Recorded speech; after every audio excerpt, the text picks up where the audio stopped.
assalamu alaikum modon bandirabe ngijilon nabe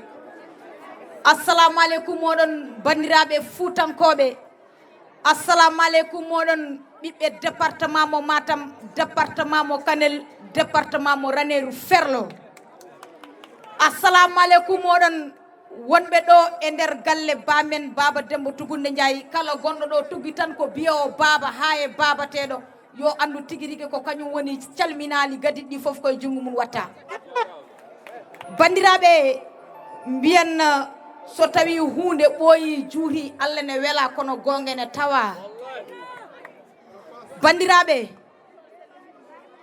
hakkunde me Kellel Ndiaye taw gadortomi avant ko mbodo haala hakkunde men minen e fuutankobe ko hakkunde me Kellel Ndiaye gadortomi bandirabe Kellel Ndiaye ko neddo mo ganduda Allah waddi minen en 2019 odon gandi 2019 ha faade 2023 wona hanki wona heccengi ko ho boyi kono non parfois mbodo heewi wiide mo mama j'ai du mal à regarder tes vidéos mbodo jogi min problème ndarde vidéo Kellel mbodo jogi problème heɗade sawtol makko somi heedi mom tan mi woyat mi anda pourquoi je ne sais pas franchement parler mi anda pourquoi je ne sais pas ñanden gayni mi haalande mo dum don c'est-à-dire ko Kellel ko neddo mo ganduda kanko woni maayo yaajgo an a arat ñeda goddo ara ñeda goddo e goddo riido ara ñeda kono hatta ko ron wonno do ko don tan go woni gasata dum non min Allah wadi mi komi baddo engagé ko ni Allah wadi mi komi jogido détermination komi jogido fimde so mi fibi hunde mi fiftata jamais ha aduna firto Kellel ne Allah wadi dum kono odon neddo dum non be bima so tawi ayi jahowo ne darel laawol tan andu fadi ko jaadido mudum Kellel ko min fanno minene ko kanko pannomi min loggodiri juude woni hande jaggondirala men hande ngal ha yetti to yetti do min jettimo ganduda hande bandirabe wonno koy mouvement président yeejo Fuuta kala ko wiye musallo aduna min kebi kala ken wiye musallo aduna min ji ala ko min badaka ala ko halaka mais nde wonnon force détermination l'engagement ena do e fimde tinde hakkunde men e fuutankobe tagi min jagi ha joni min goppani bandirabe o bami raddude kanko Kellel o bami raddude président gila France Dakar Wurosogi Podor Matam do e ngejilon mais Allah wadi yo hebdo président de la république ko wuram do mbotam dasa woni Hammadou Hunare ko don tigi o yindire président de la république ngam haldude mudum cadele e goƴaji fuutankobe bandirabe gandon non ko rokka ho wonde yo hokku président Macky Sall ngam haldude e fuutankobe ngam wiide ko dum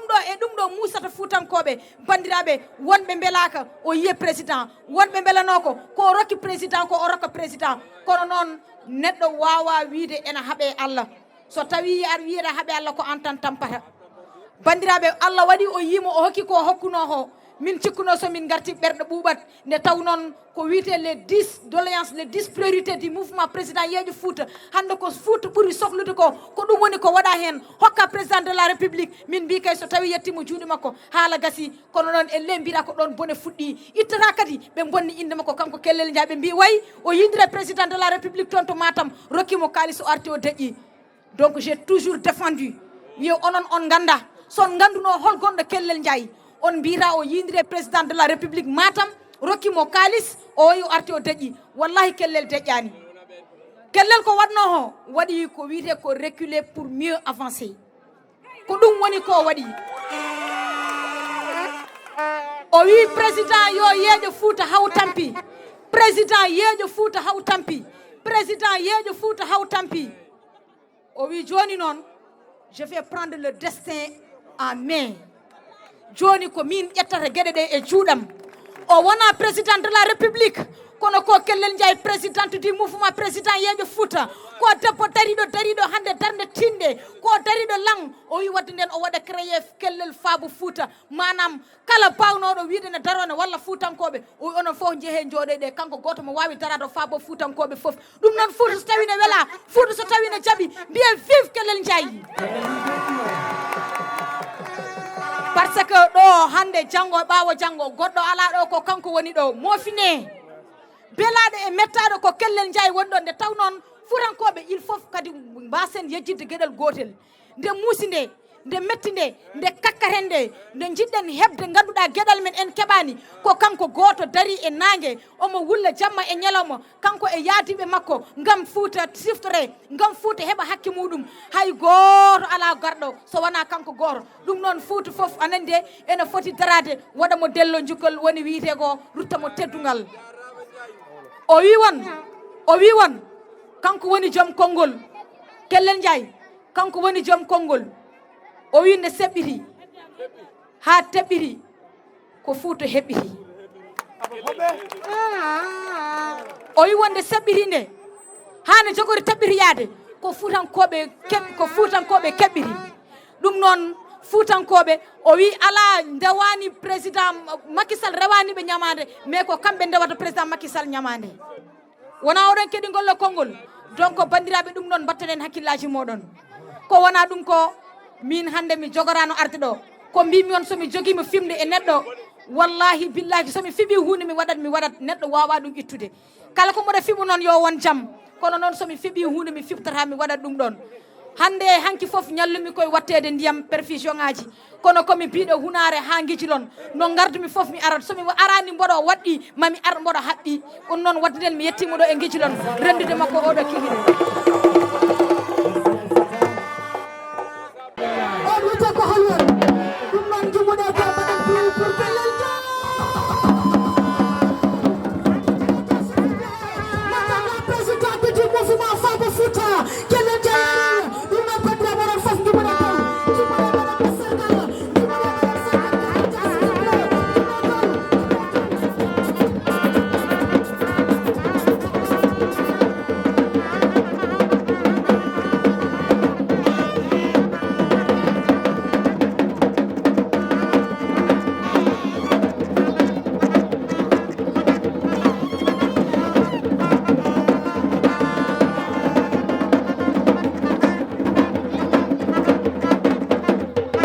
salmini on bandiraɓe fuutankoɓe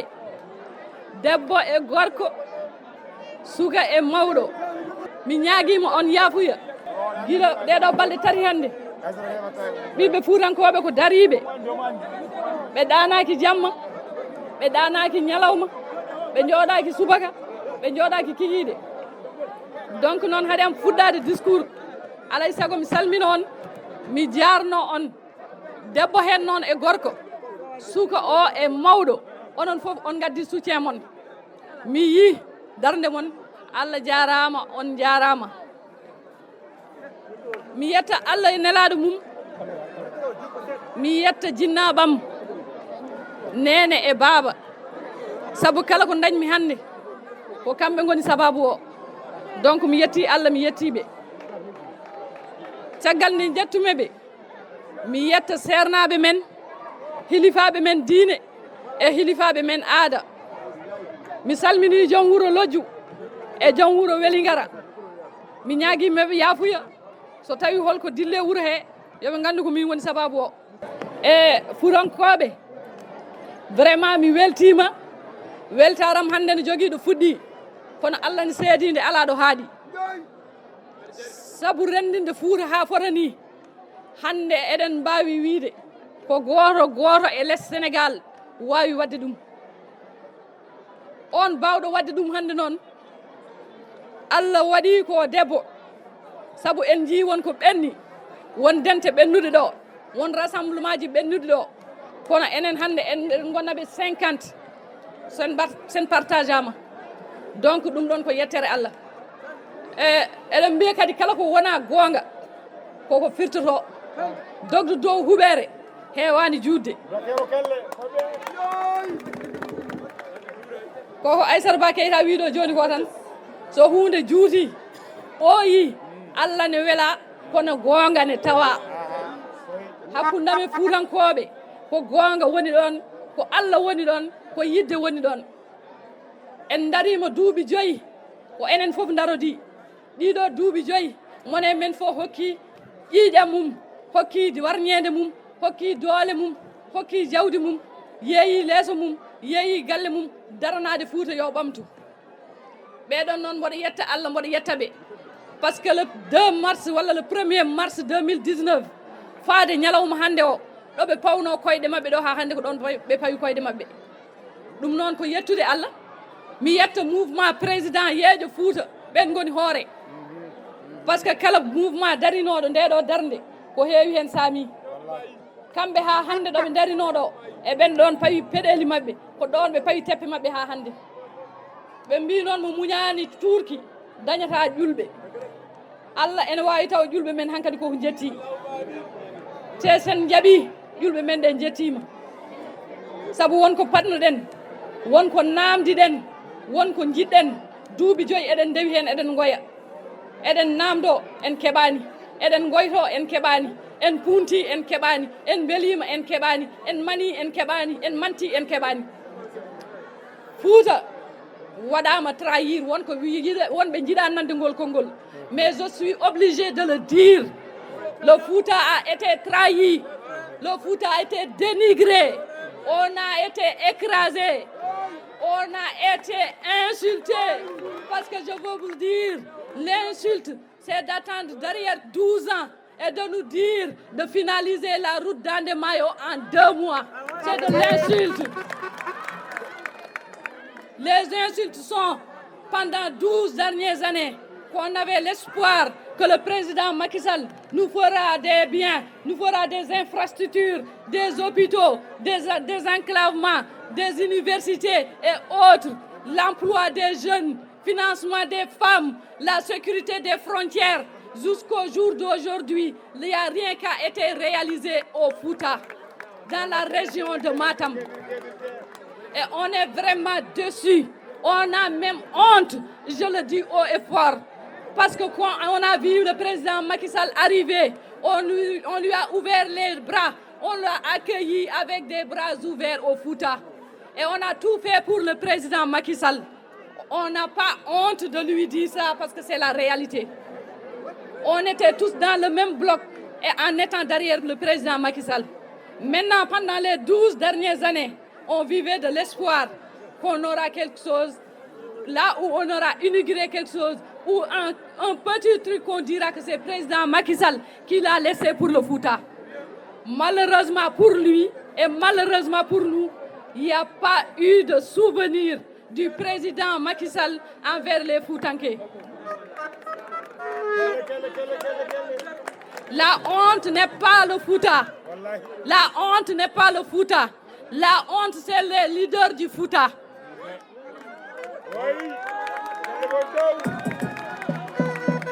La honte n'est pas les Foutanké. La honte n'est pas la jeunesse. La honte n'est pas les femmes, ni les vieux. La honte, c'est la honte des leaders du Fuuta. On a des ministres, des DG. On a tout ce qu'il faut pour réaliser le Fuuta, pour que le Fuuta avance. Mais on n'a rien eu depuis 12 ans.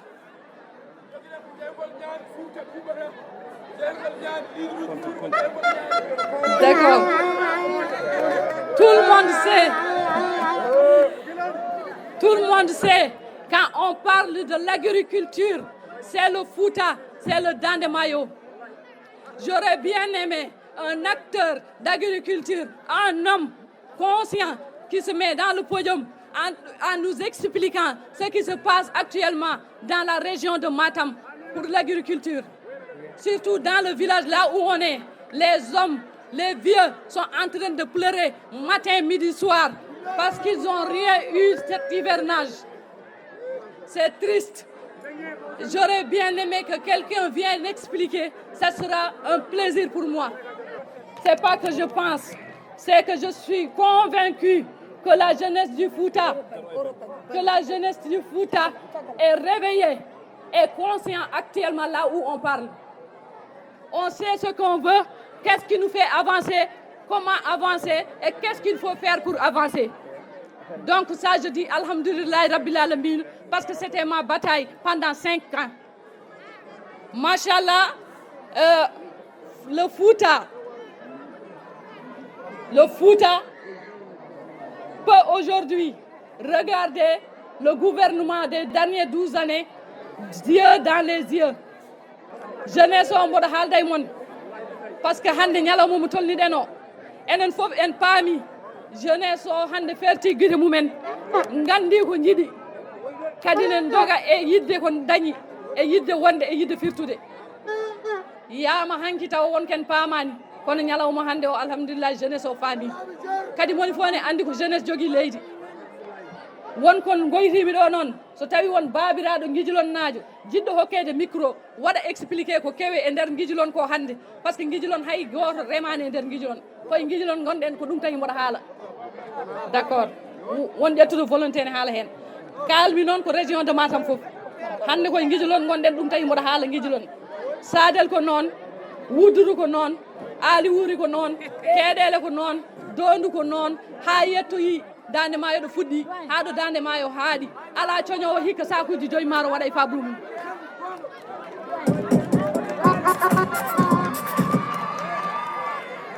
woni fof ne andi kayɗuɗo wawa wonde dimo saɗa heyri alay saago tenkoya ko oɗon koyere noon woni pawaɗo e fuutankoɓe yo kayɗu ha mbatta tenkude ha poɓɓanamo nafata ɗumen ha gamanomo ala ko fewnani ɗumen ko ɗum woni ko jiɗɗen ittude e nder diwan Fuuta ko nden yaware jiɗɗen gaynude e nder Fuuta jiɗɗo remde yo walle no remri jiɗɗo awde yo walle no awdi